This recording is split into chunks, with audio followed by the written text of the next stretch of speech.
El Gran Premio de México fue cancelado por culpa de perros en la pista.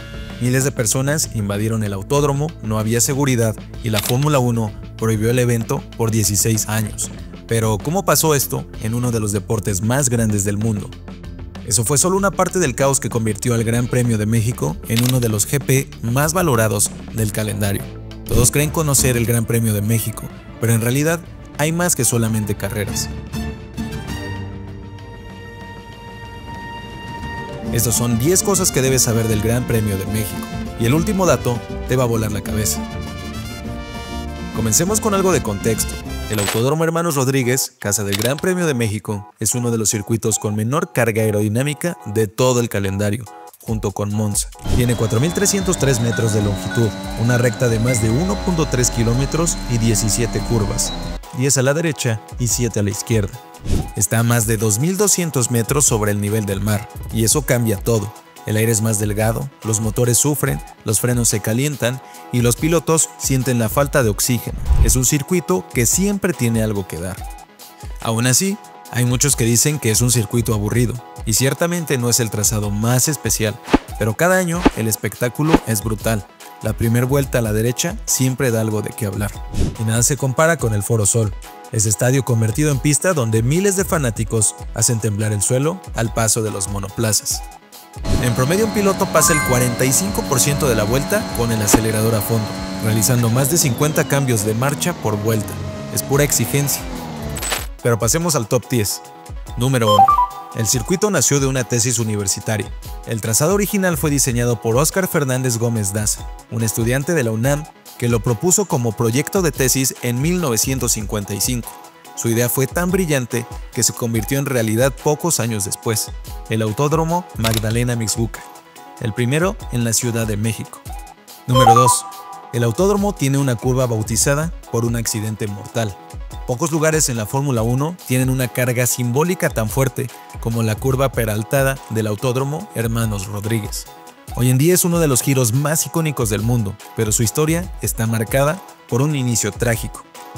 Durante los entrenamientos del Gran Premio de México de 1962, el piloto mexicano Ricardo Rodríguez, uno de los mayores talentos jóvenes de Ferrari, perdió la vida al estrellarse en esa misma curva. Tenía tan solo 20 años. El impacto fue tan profundo que durante años el trazado fue sinónimo de respeto y miedo. Los pilotos sabían que esa curva no perdonaba errores, una curva larga, peraltada, sin escapatoria y con una velocidad brutal. Y lo más impresionante es que, incluso después de décadas, la curva se mantuvo como un símbolo del espíritu mexicano en el automovilismo. Cuando la Fórmula 1 regresó en 2015, la zona fue rediseñada para incluir el Foro Sol, pero aún conserva parte de la curva original, como una cicatriz que recuerda su historia. Cada vez que un monoplaza pasa por ahí, lo hace sobre el mismo asfalto donde comenzó una leyenda. Número 3. Su nombre original no era Hermanos Rodríguez.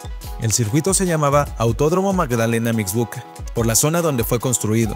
El nombre actual se adoptó en honor a Pedro y Ricardo Rodríguez, los hermanos mexicanos que marcaron época en la Fórmula 1 y que trágicamente fallecieron en pista. Desde entonces, su legado vive en cada carrera. Número 4. Checo Pérez, el héroe moderno. Sergio Checo Pérez es el piloto mexicano con mejor desempeño en la historia de la Fórmula 1. Su tercer lugar en el Gran Premio de México 2021 superó la marca de Pedro Rodríguez, cuarto lugar en 1968. Aquel podio no solo fue un logro deportivo, fue una fiesta nacional, un rugido que todavía resuena en cada curva del Autódromo Hermanos Rodríguez. Además, lo tendremos de vuelta para 2026 con Cadillac. Número 5. El Autódromo de México, donde los motores se asfixian.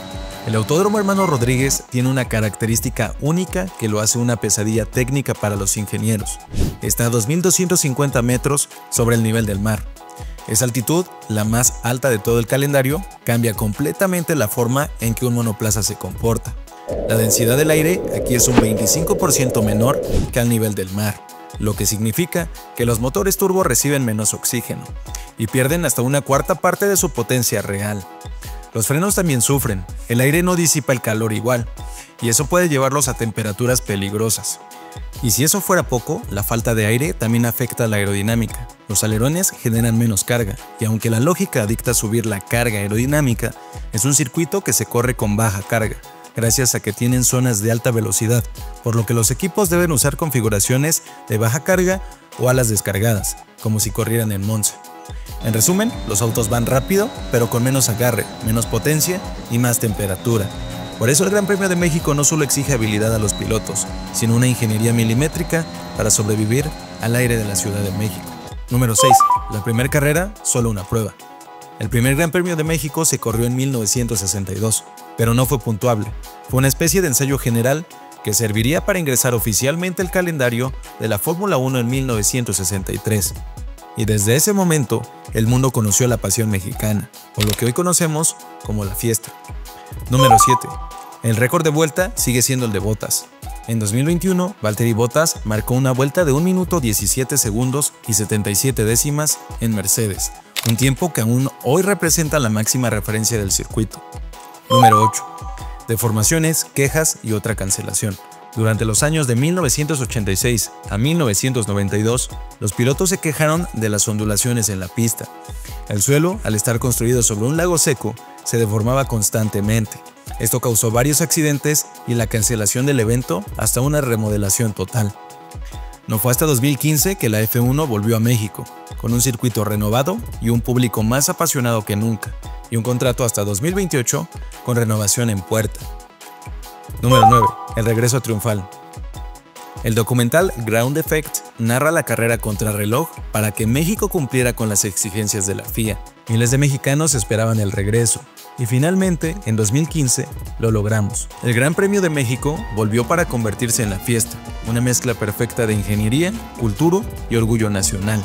Hoy, más que una carrera, es una celebración del alma mexicana. Número 10. El día que los perros entraron en pista.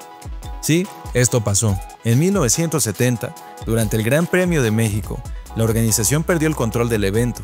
Hubo sobreocupación, más de 80,000 personas sin boleto. Se quitaron barreras de seguridad por donde entraron miles de personas, pero eso no fue lo peor ese día. En el caos, entraron perros a la pista. Uno de ellos fue atropellado por Jackie Stewart, afortunadamente sin consecuencias humanas, pero el desastre fue tal que la FIA vetó a México por 16 años. Solo en 1986, el Gran Premio regresó oficialmente. Una historia surrealista, pero parte del ADN del autódromo. Y ahí lo tienes, 10 datos que muestran por qué el Gran Premio de México no es solo una carrera, sino una historia viva que ha pasado por todo, desde construirse sobre un antiguo lago hasta ser vetado por el caos que causó la pasión de su gente.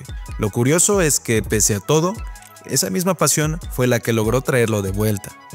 El Autódromo Hermanos Rodríguez no solo flota sobre la Ciudad de México, también flota sobre décadas de esfuerzo, tragedias y un amor inmenso por el automovilismo. Cada vez que los monoplazas cruzan la zona del Foro Sol, porque no tiene sentido que lo llamemos Estadio GNP, y miles de personas gritan al unísono, no solo están viendo una carrera, están siendo parte de una tradición que ha sobrevivido al tiempo, a los errores y a las circunstancias. Y es que el Gran Premio de México tiene algo que pocos eventos en el mundo logran: une a todos en una misma emoción, desde el que lo ve por Checo Pérez hasta el que lo sigue de niño porque su padre lo llevaba al autódromo. Y si quieres saber cuál es el monoplaza más dominante, en el siguiente video hablamos del McLaren MP44, el monoplaza más dominante que la F1 ha visto. Pero ahora, cuéntame en los comentarios cuál de estos datos te pareció más sorprendente. Nos vemos el próximo video.